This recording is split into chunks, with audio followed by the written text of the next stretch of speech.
My old granny, she's 91. My old granny, she's 91. She does PT just for fun. She does PT just for fun. My old granny, she's 92. And you have 9 members? We have 9 members. We're the 3 main ones.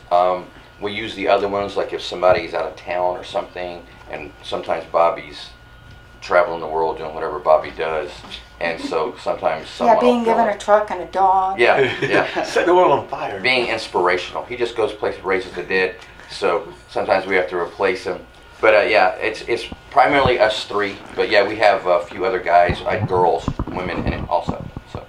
Okay, I know, isn't Edward Hernandez one of them? Edward is. He's one of our Navy guys. We've got a Marine, and we have all the branches taken care of. Stunt double, right? Yes. We got Marines. Yeah, we have all the Curtis Hamill's Marines, Edward's Navy. Yeah, so we have all the branches covered. Except the Coast Guard. Is that a branch? Well, close to the Air Force. Close enough. Yeah, it's about as tough as the Air Force.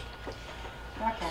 And we all know Air Force people are pussies. Exactly. Yeah. I'm the toughest one of this group, though. And I get to go around and do comedy for other Wounded Warriors, different events and stuff like that. It's always fun. Last year I went to Nashville for a fishing tournament. And when I showed up to check into the hotel, they actually asked me, "Are you with the Wounded Warriors?"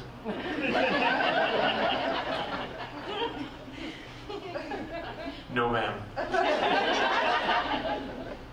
See, actually, this is a rare birth defect. Unfortunately for my brother and I, my mother had to work through her pregnancy in a circus as a fire eater.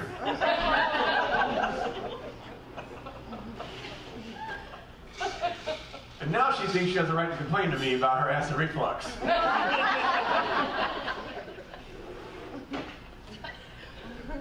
I mean, obviously, I came in a light-skinned burnt guy. My poor brother, he just came out. And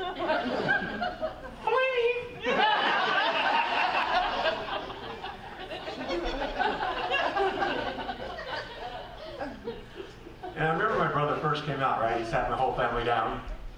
He's like, "I'm gay." I was like, "Doug, Captain Obvious." I played with Barbie since you're like 6 years old. Of course, my dad took it the worst. He just kept walking back and forth, like, "Just walk it off, son, just walk it off." But my mom was relieved. She had tears of joy. You know, because she was afraid he was going to say he was Catholic. With PTSD, it's not like 24/7. There's times you are able to relax. But the triggers, you know, there's different triggers for everybody, depending on their experiences and what they've been through. So me, of course, crowds could be an issue. In a comedy club, it's easier because I'm in control. I'm in front of the crowd.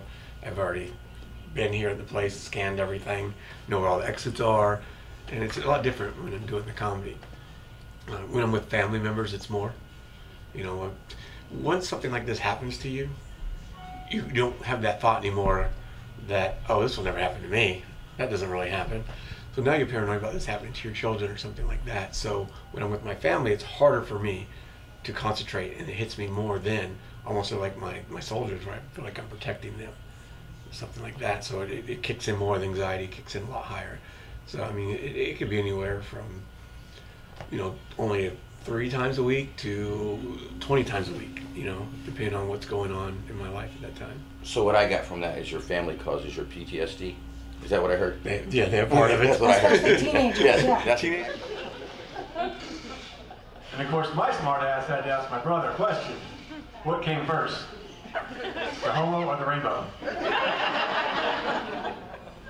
He said, "Doug, you think painted the rainbow?" He said, "Did you ever think about tasting the rainbow?" Nope. I imagine it would taste like shit.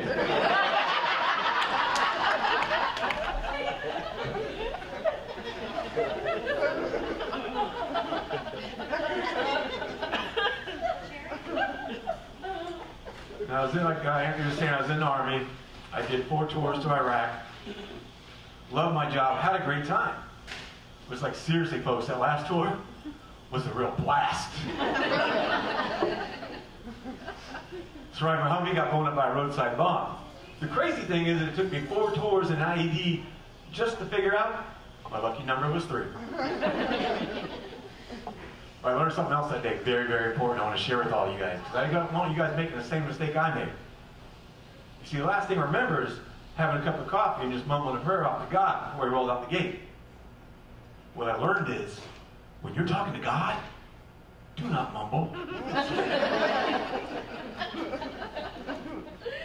He does not have time to decipher what you're saying. He's a busy guy.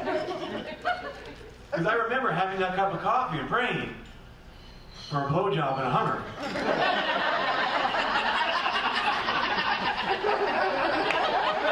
That first year, I had a real hard time with survivor's guilt. And there's days that, especially when the year comes around, that I think about it more. It's not so much the guilt now, is feeling better for what I do now today, is what I do and living on for them and trying to live life to the fullest and trying to help other people with their lives is my fulfillment. That's the best revenge I can get for the guy who did this to them. If I could help more people than he's ever hurt, what more can I do? And I think that's the best mission, to continue on for them in the name of them, to make sure they didn't die in vain. And that helps me deal with survivor's guilt, that I'm still doing something about it. You got kids out there? You got kids, right? I'm glad you got kids. You know, I hate my kids too. Not to clap. Right, your kids ever walk in on you? When they're like 5 or 4, you can tell them you're wrestling. When they're 14, it's a little more awkward. They got YouTube, they know what you're doing. They can probably teach you something. My son walked in, he's like, "Oh my God, what are you guys doing?" And be honest with him. Trying to make you a sibling. Yeah, a little rhythm there, right? Like, you want a little brother, a little sister? No, Dad, no more kids. Can I just get a puppy? You heard him, hon. Roll over. I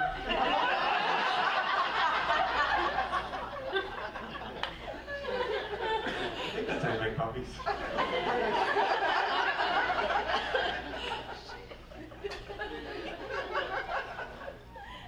No, my wife hates when I tell jokes about her. She gets really upset. Like, "Oh my God, I just don't believe everything you say." I say, "It's true, you're a bitch." So one day, she thought she'd even with me. On her way home from work, she stopped at Toys R Us and bought a toy hand grenade. I'm at the kitchen table.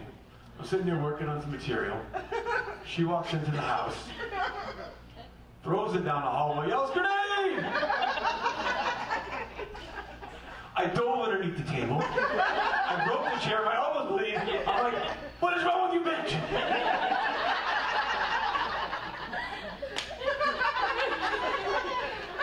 She walks up to the table and says, "Oh, what's the matter, Mr. Funny Man? Too soon? Huh? Too soon?"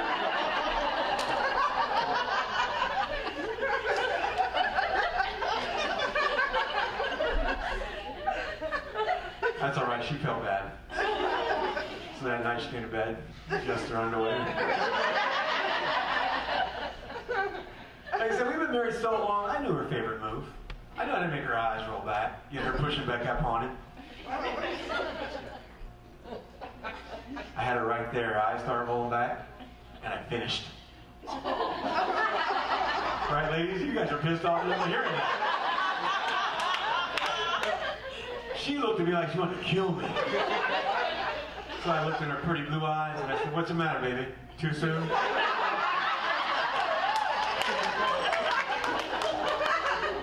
Yeah, the Comedy Warriors documentary was separate from Crosshairs comedy team. So we got a couple different ones. Definitely want to mix them together and do some stuff and bring Joe Cash now from that show. He's the only one from comedy, the documentary Comedy Warriors, that's doing it full time like I am now. That's really pursuing the comedy career. Yeah, whatever that traumatic experience was, and that individual, their personality too, depends on their triggers and everything. Right. A bad marriage can cause PTSD. It doesn't have to be war. It can be bad marriage, bad relationships. War? Yeah, that is war. Just unconventional warfare? Yes, most marriages are war, absolutely. So, yeah, sometimes it just, sometimes it can involve guns and knives. Absolutely. Hand-to-hand combat. Bombs. Yeah, absolutely. But yeah, I think any Like, and even not just because I was the only survivor in my vehicle. Right. I mean, you're talking about multiple tours, and you know you lost friends. I know Raul has been there at multiple tours, and I'm sure has lost, you know, other people he's known. You know, other soldiers you see that get killed out there, or that you miss. And some even you might not even be with them, but it's another buddy of yours that happens on a different tour, but it still hits home to you, feeling like you could have been there for them. Yeah. Yeah. I unfortunately remember too well the Vietnam War and all the suffering there, especially from the non-support the military got. I'm glad to see that our military is getting more support today than what they did back there. But at the same time, I really think that they've fallen down on providing enough for the vets who've come back and who are having serious issues with PTSD, as well as being able to recover and find their footing in a regular society or normal, semi-normal society. And part of that is the vets themselves not asking for the help too. Yeah. It's a, you know, it's a double-edged sword that we got. It's almost like a marriage. You got to meet halfway and communicate to get the help. Also, as part of it, and of course the VA being overwhelmed. We were talking about that. I think that most people think the VA is just for war veterans. They don't realize it's for all veterans, whether you did 1, 2 years, 3 years. You're a veteran and you can use the VA. And with this war being, with all the injuries, and then that also bringing up where they're helping more Vietnam vets today because of the new war, which is a good thing, but then they're not ready for that many people, that influx. And that's what you're seeing happening in the news today with the VA. Just they're getting overwhelmed. The government's good at producing war, but not dealing with the consequences of war. So, yeah. Definitely. I have not been paying attention. I have a hard time concentrating. I'm sure it was very compelling. Is that part of the PTSD? I think so. Or is it just definitely because you're is. bored and haven't had enough alcohol yet? Yes. In fact, that's one very easy way to get over PTSD is you drink an amazing amount of alcohol. This is true. And it goes away magically. You're relaxed all of a You're sudden. like, wow. This is, what was I upset about? I feel great now. Thank you guys for having us out here, man. Houston, fucking beautiful city. It's fucking huge though. Yeah, they called us like, are you guys almost here yet? We were like, yeah, we just entered Houston. They're like, oh, you're halfway then. Half the drive from San Antonio to Houston is in Houston. Jeez, how many downtowns do you have? That's like 7 downtown signs. It's incredible, man. It's crazy. I'm dumb, everybody. I don't know if you've noticed that. I am. But I'm not like abusive with it, you know? Like I'm not crazy. There's certain things in this world that I don't understand, you know? Like, here's something I don't understand. I don't understand why every time a bear mauls a human being with its claws, it's considered a ferocious attack. But as soon as I start scratching in a fight, all of a sudden it's gay. Like there'll be some dude going, you know that dude Raul, man? I fucked that dude last week, man. That sissy started scratching me. I was like, I didn't scratch you, dude. I fucking mauled you, bro. Ferocious as a bear, man. Fucking trying to bull here. I don't get cars either, man. Like I can't tell cars apart. Like I just know they got wheels. It's like that's a Camry. I'm like, I get it. I'll take the word for it. Like, you guys heard of this thing called a smart car? Yeah. Smart car. See, I don't get that, you know. I don't have a smart car. I have a car with special needs. Anytime somebody says, "Oh, what's wrong with your car?" I get all offended and shit. Like, hey, sir, there's nothing wrong with my car, all right? He's just a little slower than the other car. It's got broken down syndrome. Get rid of my PTSD, or at least the survivor's guilt of it. Cause I went into the what do you call it? The psych ward. I put myself in the psych ward. I went into the psych ward, the VA psych ward twice, a week each time. And the last time I was there, I was like, I'm going crazy, and I go in there, and I saw like really crazy people. and it was almost like a scared straight for PTSD. Like, they should have had really crazy guys going like, "You think you're crazy? You want to be here for the rest of your..." And I was like, "I'm not crazy. I want to go home.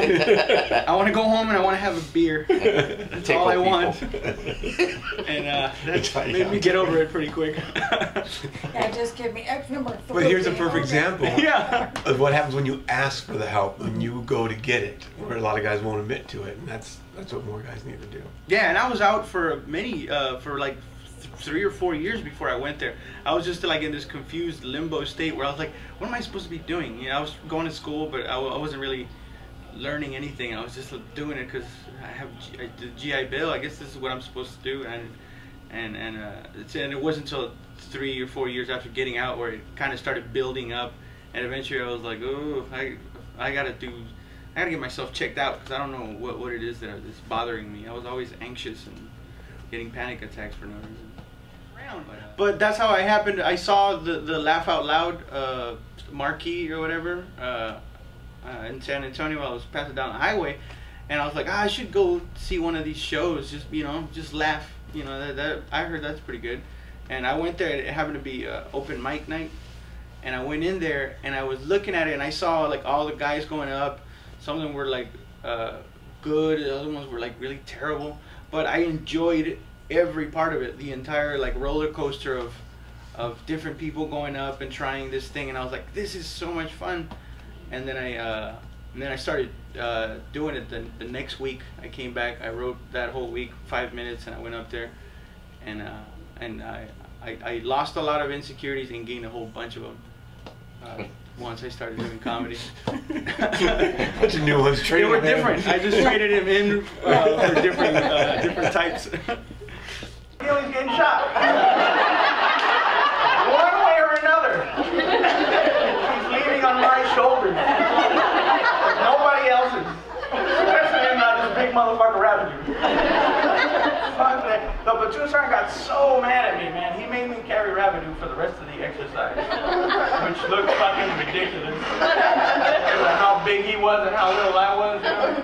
Every time I carried him, it looked like an ant carrying a big piece of Dorito.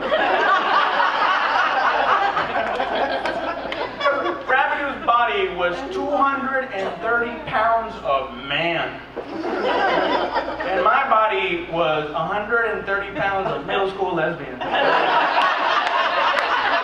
Like, not even the type of lesbian body that would be like, I don't see why coach won't let us females play football. Like, it was more the, I think I like girls. That I had.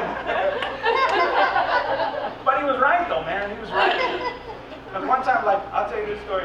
One time we went to Iraq, right, and we got in a firefight. We got in this gunfight.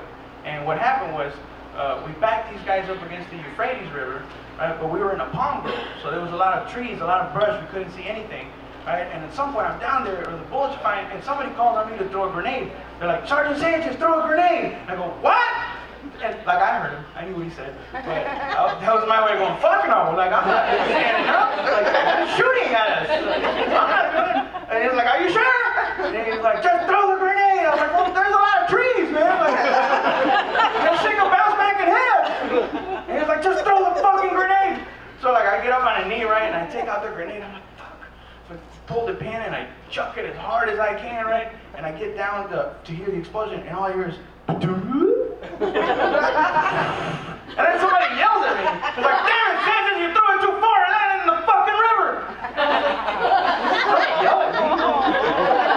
We're on the same team. Don't focus on the negative shit. At least now we know they're not in the fucking river.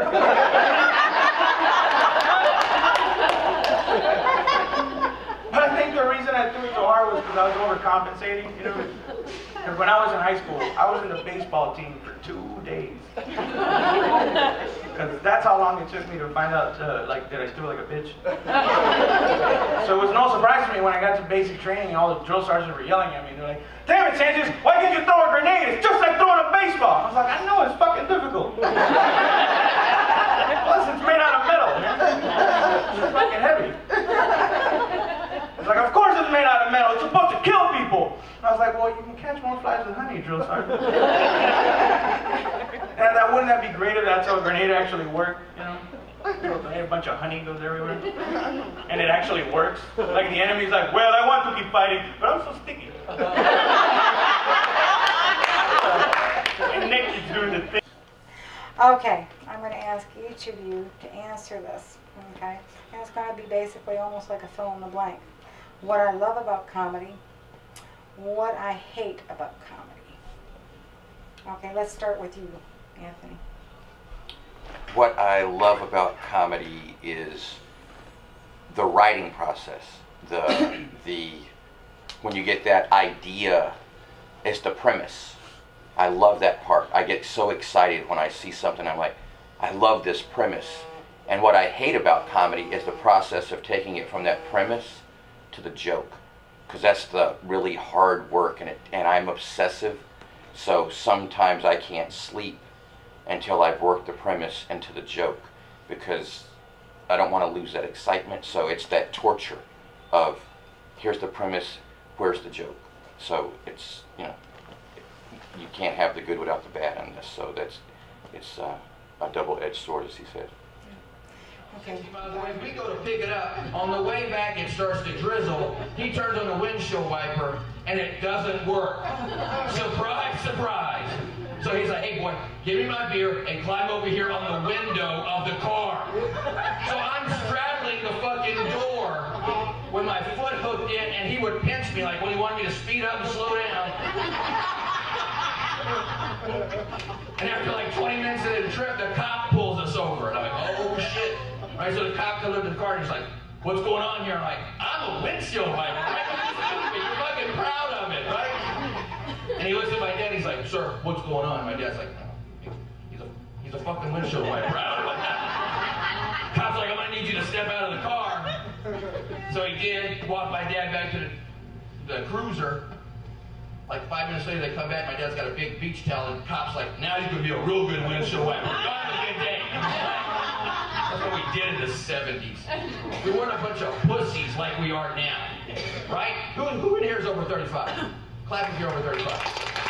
Right? Aren't things getting weaker? People getting weaker, softer and shit, right? Y'all have kids?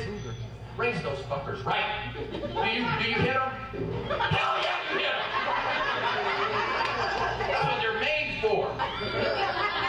Because we're raising them now just weak as hell. You know what I mean? It starts early. The excuses. Well, I don't really do good on standardized tests. Those standardized tests are biased. Yeah, they are. Towards smart people. Smart people do well on standardized. And dumb fucks have trouble with a number 2 pencil. That's how it works. You know, then they get a little older. It's like, I'm not really good with word problems. Right. Then a few years later, I feel uncomfortable with confrontation. You're going to be fucking miserable as an adult then. Because adulthood is one fucking continuous word problem sprinkled with confrontation. It's fucking crazy, these people. It's ridiculous how crazy this has become. Right? And if you don't like essay questions, stay the fuck out of a relationship. Right? Because a relationship on a woman's side is one fucking essay question that never has a right answer. You remember? Right, remember when you first got together on the first date, you know, you have dinner, go to the game, come home, make love. This is fucking wonderful, right? It's wonderful. You're starting to doze off. She's laying there in your arms, she looks in your eyes, and she asks you that dreaded fucking essay question. What'd you think? I was dozing off. I didn't know that she was going to be on the test. Not once in my adult life have I had a multiple choice question. Not once have I had a fucking multiple choice question. Not once in my adult life has someone walked up to me and go, hey, the fuck are you looking at? A, the breathtaking architecture. B, my steely blue eyes. Or C, me. No, that's never fucking happened. And now we're raising these kids. These kids are out of control. They're out of control. I'm in Walmart the other day, and I'm trying to buy a wiffle ball bat for my little nephew, and there's one bat left. I grab the bat, and I'm looking at some random fucking kid runs up trying to grab the bat out of my hand. So I'm like, bam! He runs off. Like 3 minutes later, his mom comes up. Did you hit my son? I'm like, you're welcome. I could have fucked him. Watch your kid. Watch your kid. That's not my kid. It becomes fun. That's the only time that it's fun for me on stage. Being on stage isn't fun for me. It's stressful. I'm a perfectionist and I expect to say everything correctly and every line to kill. So like Raul, when I get off, I'm relieved. There isn't any joy for me. The fun part is before, the fun part is after, but the actual being on stage, I want to be perfect. I want to say everything correctly. Huh? A lot of stuff's going on in your head. I mean, you're having a conversation. You're telling this joke, and in your head, you know where you're going next. You're already thinking of that joke, and then sometimes that joke needs a setup from a joke before. You're like, oh my God, did I forget that joke earlier? And so you're having a conversation while you're talking in the audience and doing it. It gets kind of crazy up there. You're in your little world. So when you have those moments that maybe someone says something, and I'm never mean to hecklers, is you go back and forth with them. That's an actually fun moment. You're actually listening to them and you're playing off of them. That's where you're having fun.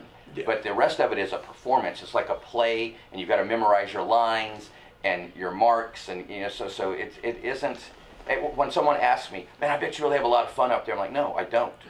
That's my job. It's work. That's my job." Yeah. We're all happy when we get off of work, right? Yes, right. We're on the side of a building that says, "Try our beaver nuggets." Like, what the hell? I thought beaver nuggets were those little wads of toilet paper, a woman's pubic hair. You know what I mean? You're going down on her and you're like, all right, you spit it out on the floor. You're like, when I turn the light on, I'm going to check and see what the hell that was. Every now and then you get a chewy one. Like, okay, that's quilted northern. This is a classic bitch right here.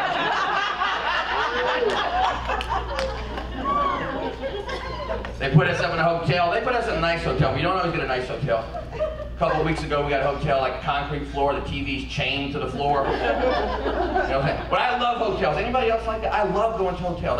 Anybody? Okay, a few people. Okay, first thing I do, I get in a hotel, I turn the fucking air conditioning all the way down. I get naked and turn the air, because I'm not paying that bill. I'm like, I want to see icicles hanging from my balls. Right, my dick shrinks up. It's like it's sitting on a little hairy beanbag. Then I roll around on the comforter and see if I get hepatitis C. And this one was horrible, right? It had the old television you had to turn with the knobs. And so I turn the TV on, and on the screen it says 1995 for 90 minutes of porn. I'm like, who the hell watches 90 minutes of porn? Like, him? Okay, I finally found the guy after 4 years. I'm like, who watches 90? I mean, if you're staying in a hotel, you should be able to order porn like you get gas at the Valero. Well, you just call the front desk like, look, this is room 222. Let me get, I don't know, $3 worth of porn. Right? Because I trained Paquito, that's what my last girlfriend called him. I trained Paquito to do his thing during a 35-second Brain Brother clip. You know what I'm saying, sir? Like, if I run a whole movie, I'll fuck around and ejaculate during the FBI warning. I have no stamina for that. I try to be smart now. Obviously, he knows I'm a cheapskate. So he's like, well, he told me, you got to bring some girly magazines. So I've been bringing a girly magazine, but the girly magazines have changed over the years, haven't they? Don't act like you don't know, sir. You know he's like that. You know, he's got one in his back pocket. You know, you start flipping through the girly magazine, I'm getting a little pumped up. But nowadays, they all got that same advertisement on the back page. You know the one that says, add 3 inches to your penis in 6 weeks. I'm like, wouldn't it be simpler to just say, double the size of your penis? Hey, look at Hey, it is what it is, right? I'm going to spin that shit to a positive. So my dick is fun size. It'll kill a craving, but it's not going to fill you up. This time I was smart though. I brought my laptop. Into it. They were like live from the beginning. The energy was there. They're participating. They're laughing. They're having a good time. And it just encourages us to ramble off and run different directions. So throwing stuff we wouldn't normally do. As you saw tonight, just an amazing night. Yeah, that was actually fun. Yeah. And see, this is why I'm so negative, because I'm negative and superstitious, and every time I've gone, man, I'm gonna kill it tonight. Like, every single time. So if you say I'm going to suck. No, I have to believe it, because if I try to, I've tried tricking myself, because the confidence is in me, going, I think I'm gonna do awesome tonight, and if I try to fake the funk and go, but I might suck. But the confidence is still there, so I'm faking it. So I have to believe that I'm worthless. And getting confidence like getting complacent. yeah, that's how I feel. Like, What about you, Ro? Roll like so he could drink on his job. about what? about being on stage? Is it work? Is it work? No, I think well, yeah. You wanna get But paid, I'm Miss like Lee. yeah, because I write a lot, and a lot of most of it doesn't work. So it's frustrating. It's frustrating. I think because you write for so long trying to perfect a joke, and then when you get up there and it doesn't work, you're like, ugh. Like those are 2 hours I can't get back. You know, like I spent 2 hours on these 2 minutes I just said, and it got nothing. It's like raising a kid and they end up in jail. Yeah. All that work. Yeah, man. It's exactly like that. Only not. 'Cause that's a human being, and this is some bullshit at a This place is that's selling words. chicken wings. You know. And I think that's what big people, like we get a lot of people like, oh, I always wanted to try that, but I don't think I'd get in front of a crowd. It's not that getting in front of a crowd. It's that you're about to throw your work out there and they're about to shit on it or kick it back at you. Like you're an idiot. You're allowing them to judge you. That is so, it makes, I don't feel the fear of I'm going to get rejected. I feel the fear like I'm going to beat the shit out of somebody if they don't laugh at this. Because I worked my ass off to write this and I thought it was funny as hell. And now they didn't laugh. I want to go out there and strangle somebody sometime. I'm like, that's it. I've been doing the second routine I ever wrote in my life. I do every 3 months. And I've almost been doing this 5 years. It's never worked. But every 3 months, I bring it back out of the closet and do that joke. And it never works. Do it tonight. On stage tonight? Yeah. Oh, it is so horribly offensive. Don't ruin the show. It is so horribly offensive. Wait, yeah, it's good. It look worse than me tonight. Yeah. I'll look better. It's so. Well, what did I tell you I wrote the other day? Oh, but this one is just, it's, and every now and then The title of it is Bucket of Clits. Boom, And, right there. Yeah, right. Ruined already. Yeah, it is. And every now and then I've got 1 or 2 laughs on it. I'm like, oh, I'm finally going to make that work. I'm a good enough comedian to make this horrible thing work. And then I get a little confidence and they just shoot me in the head with it. It's like, oh, then you've just gone too far and crossed the line and we can't listen to this anymore. And so one day, hopefully, 20 years down the line and everything's huge and I can actually take that on a Showtime special or HBO special. That'd be my signature bit that never worked till that night. Yeah. Pretty ambitious. Yes, isn't it? Once they get to know you for your second album, they'll expect something. Yes, like that. they'll expect something horrible. Well, so for me, comedy is I want people to come away with a different perspective.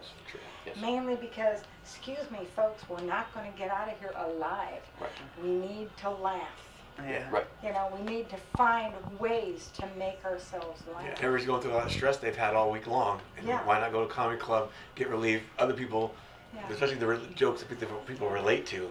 I want them the to look simple at thing. something different. Yes. Yes. Yes, absolutely. Life differently. Our specific You're not the only one events going through it. are to realize that almost everything they encountered today was a fucking lie. And that they should go, God damn it, that was a fucking lie. And why did I buy that shit? And why am I getting upset? Because everyone's lying. And I should just go, fuck you, you're lying. And that's what I love about How is comedy. every hamburger place the best? That's right. We are the best. That's right. We are the best. We are That's the right. best. I'm like, somebody's the worst. It's like somebody graduated. I was in healthcare for 30 years. One of these idiots that's operating was last in his class. Someone helped him through. He cheated off someone's paper. Now he's cutting you open. That's how frightening that is. So yeah, They work for the Harris County Jail. yeah. There you go. Exactly. So it's just you want them to leave there and go. I'm gonna see things differently. I'm gonna think about this. I'm going to see the humor, and I keep going back to this man that's punching me. Since I'm going to keep going back, I might as well see the humor in this situation because I'm too damn dumb to leave. Laugh about it. Right. And you know the biggest thrill, and I bet we didn't say this, but I bet everyone here, is when someone repeats your joke back. When you're out on the street and someone sees you and you're that guy, and they repeat. Like, I had the great fortune to go to Brad Garrett's comedy club with Bobby, and I'd never met him, and Bobby knows him, and Bobby had told him about me, and he saw a YouTube clip. And when I met him, just out of the blue one day, he met me, and he goes, "Oh, you're the guy that tells those," and Brad Garrett remembered the premises and the title of 2 of my jokes. I was like, holy moly. And it wasn't just because he was famous, but it's just that you said something that stuck with somebody, because I've had George Carlin, Chris Rock, I know all their routines. All of that stuck with me. And now someone so now he's up there. Now that someone would remember my joke is amazing. George Carlin and Chris Rock have nothing to me. Unless you hear another comic doing your shit yes, on stage. Yes. Your hat is stretching right now. Well, that is cool when someone tells you that. Have you had that? Well, probably you haven't, no. But I know you have. Oh, yeah. I'm always repeating your shit back to you. I love it. I hate it. I'm always telling people Raul's joke. Yes, me too. Joke about this Me bear, too. he does this, he does these cars. I mean, these jokes Yeah. are hilarious. This guy's awesome. Wait till he tells you about the dog chasing the bone. It's just...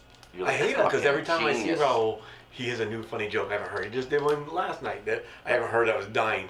I don't care. It's not. It's new, but it's not funny.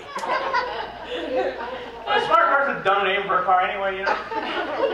Like, everybody knows that all the best cars are named after animals, right? Like a Jaguar or a Mustang, right? You can't name it after any animal, you know? 'Cause I don't think anybody in here would want to buy a brand new 2014 Ford tapeworm. Hey, bro, is that your tapeworm or something? Yeah, man, that's an 82 tapeworm, bro. They don't make those anymore. Or would the owner of a white Chevy Walrus please come to the front desk? We're about to get towed. Did you hear about Dave, dude? Fucking wrecked his Walrus, man. Apparently hit some dude in an 82 Aardvark. Things are made out of steel, man. I think the smart car thing, man, that's part of this new wave of technology that hit us within the past 15, 20 years, you know? Like the first time I realized that technology was getting like crazy was the first time I found myself checking my bank account while I was peeing. Like, man, how convenient is this? That's what I thought, you know? To be honest with you, I don't think the people behind me at that ATM good. Like, man, what are you doing? Like, technology allows me to do this. 2014. Get with the times, man. I'm gonna bomb so hard tonight. I really am. It's gonna be bad. What I love about comedy is everything. I mean, what's not to love about comedy? It's Your healing, comedy. it's fun. Besides hanging out with these 2 guys is what I hate about comedy. No, it's like Anthony was saying, that when you get the idea for the joke and the premise and you're excited about it and you're starting to write it, it's the frustration of now that you're writing it. The premise is great and it's a great idea, but like I said, breaking it down, I think it's the same thing as trying to word it right. At first I didn't care as much. I'm having fun writing this, now it's more serious.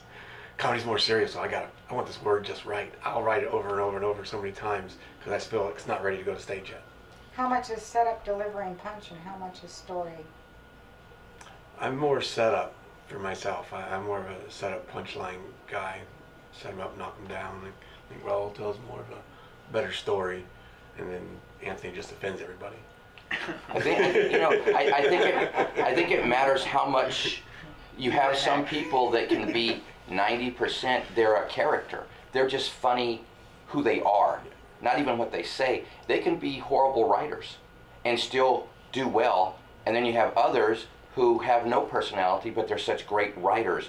So I don't even think, I think it's so hard to say what percentage you have to be. It just matters how demonstrative you are, what your personality is. And Raul writes jokes that are so fantastic, he could probably stand there and just say the joke without anything. He doesn't do that. Bobby does all of his without facial expressions. So You know, it varies from person to person. Our hand gestures. Yeah, or just one hand gestures. That's right. I got half the joke. That's right. Yeah. Or else he turns around and says, "Oh, look what I did to the back of my head." Put my hand on the mic again. Raul, what do you love? What I love most about comedy is that the feeling after a good set. Not during the set is good. I like it, but it pales in comparison to the high that I feel after getting off stage doing well, and just sitting down, and especially if the show's still going on and other people are going on, I can just sit there and I actually get to enjoy the show, and like I love watching the guys do it. But before that, I can't. That's what I hate before going on stage. Is I can't concentrate. I can't pay attention to other things because I'm very negative, and I just keep thinking of ways I can fuck it up. Get this on. Yeah, and all it is a series of scenarios where I fuck up the joke. And yeah, sometimes it does happen exactly like that. I don't know if I empower that with my negativity, but that's all I think about is how I'm gonna fuck it up. And then afterwards, if it goes well, that like, oh, that's over, and and I did well. That's awesome. You know, that I think those are the two. The before and after. During is whatever, but before and after, hate it and love it. During the energy going back and forth when you know it's working, like you said on the stage, when you know it's that kind of good feeling where you're throwing a joke out there, you're throwing your energy out to the audience, and they're laughing, they're enjoying it, and it's coming back to you, and it's almost like a tennis match with the energy. You're just hitting it back and forth, and that's when the show goes really well at the end. You got that high he's talking about. It's just awesome, and you're relaxed. So and like he was saying, in a cold shower. He really wasn't paying attention. He wasn't lying. Yeah. He's going through it in his head, and I'm that way. He goes through it in his head and paces, and before the show, I write it down. I may have done it 1,000 times. I still write it down. Yeah, I have my notes on my phone. Yeah, and he says, over and over. We can be standing all three next to each other, but we're not paying attention to each other at all before the show because all three of us are obsessive about everything's got to come in. And we also know if we screw up, one of us is going to make fun viciously of the other person the rest of the night. So you lost your train of thought, didn't you? Yes. Yeah. Because essentially, hey, I may fuck up, but guess what? Even though they're going to pick on me for it, they're still going to have my back. Real exciting is when you make up something right there on the stage and it just comes to you. Yeah. The same jokes you've done before, but something new comes to you on stage, or a comeback with somebody in the audience, a new thing, something like that. You get really excited. You just can't wait to get off stage. Like, did you hear that? Did you hear that? Yeah. The first time we were doing it, maybe a year, and we were in Corpus, and we had these people stay over in the audience from the first show to the second show. And I only had maybe 45 minutes at the time, and I did not want to do the same 30 minutes twice. So I did a different set on the second show. And during that, it was going really well, and I just started talking off the top of my head for the first time ever. And I did it for like 2 or 3 minutes, and the crowd didn't know, but I screamed back to Bobby and Curtis from the back, and I went, I just said that off the top of my head in the middle of my set, because I was so happy that I did that finally, because that was my biggest fear, that anything I said spontaneously wouldn't be funny. That everything had to be planned, so I just freaked out and blurted it out in the middle of my set that I just made that up right here, I'm standing here. And they of course, they were ashamed and embarrassed by me, but. I'm not the only character in my family. My son is a flying spark off the old flame. He actually likes to mess with me. Like one day I was making waffles. He came running downstairs and grabbed them out of the toaster. Of course, I did the old school, let go of my egos. He grabbed him with both hands and said, 2-1, Dad, I win. I don't know, he gave him the waffles, that was good. He earned it. Then recently he failed his driving test. I was really disappointed being a man, being a truck driver myself. Like, how do you fail your driving test? First of all, you're a man, that's second nature. We really need to ask the directions, do we, ladies? I said, I taught you everything I knew. How do you fail your driving test? He goes, I don't know, Dad. I did everything you taught me, but the instructor kept yelling at me to put both hands on the wheel.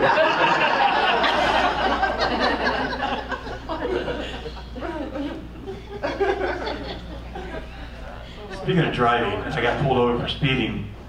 And Because my burns have prescription for tinted windows, you know, it's so hot here in Texas, so I have like window tint all around, and you don't really see me.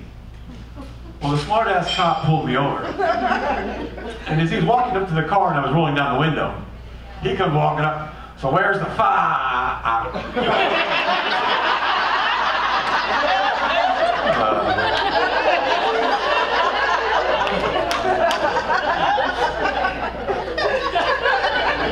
You have a nice day, sir.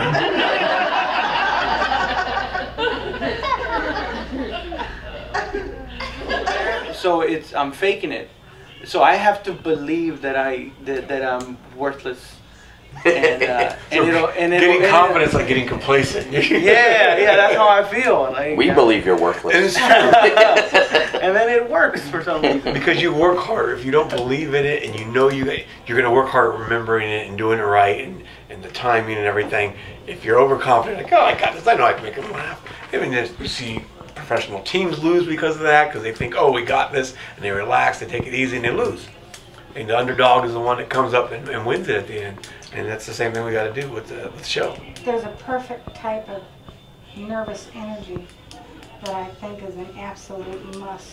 Oh yes. Before you hit a stage. Yeah.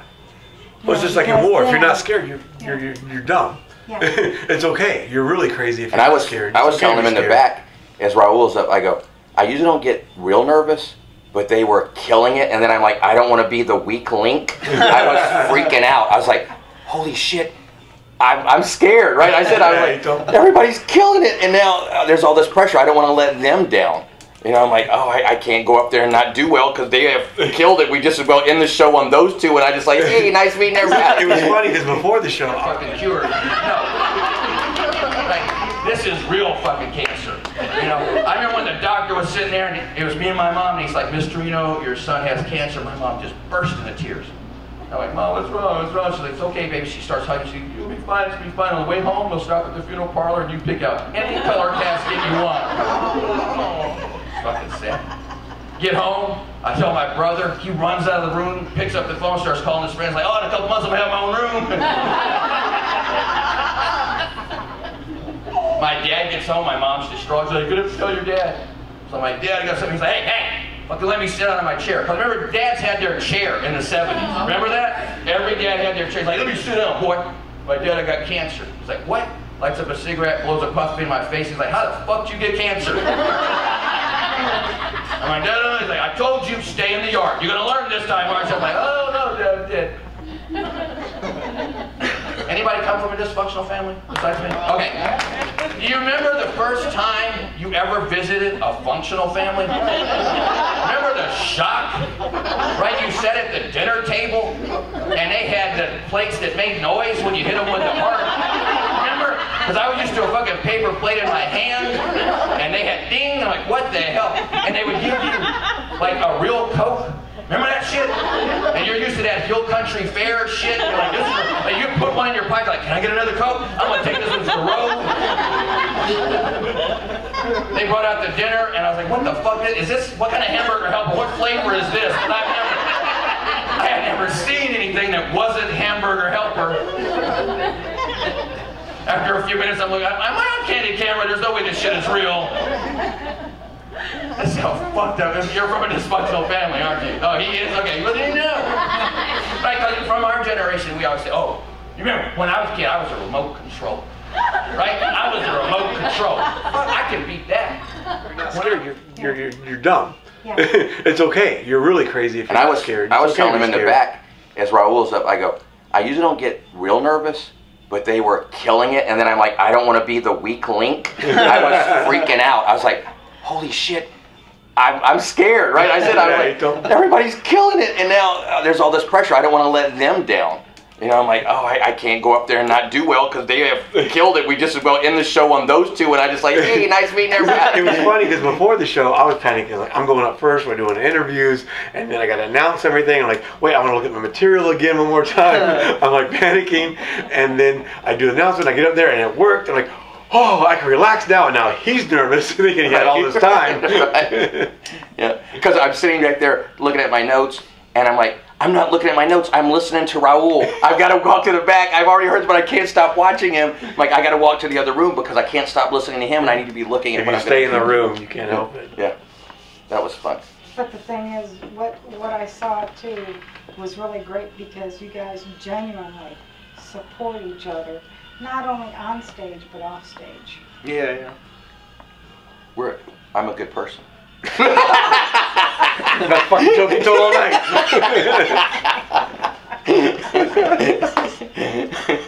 Well, Bobby, Raul, Anthony, thank you very much, and I've had a ball. Thank you. Oh, thank you. Yeah, thanks for everything. yeah, Thank you. It's pretty awesome. 1, 2, 3, 4. 1, 2, 3, 4. 1, 2, 3, 4. My old granny, she's 91. My old granny, she's 91. She does PT just for fun. She does PT just for fun. My old granny, she's 92. My old granny, she's 92. Stand in her way, she'll run you right through. Stand in her way, she'll run you right through. My old granny, she's a 93. My old granny, she's a 93. She does PT in a tree. She does PT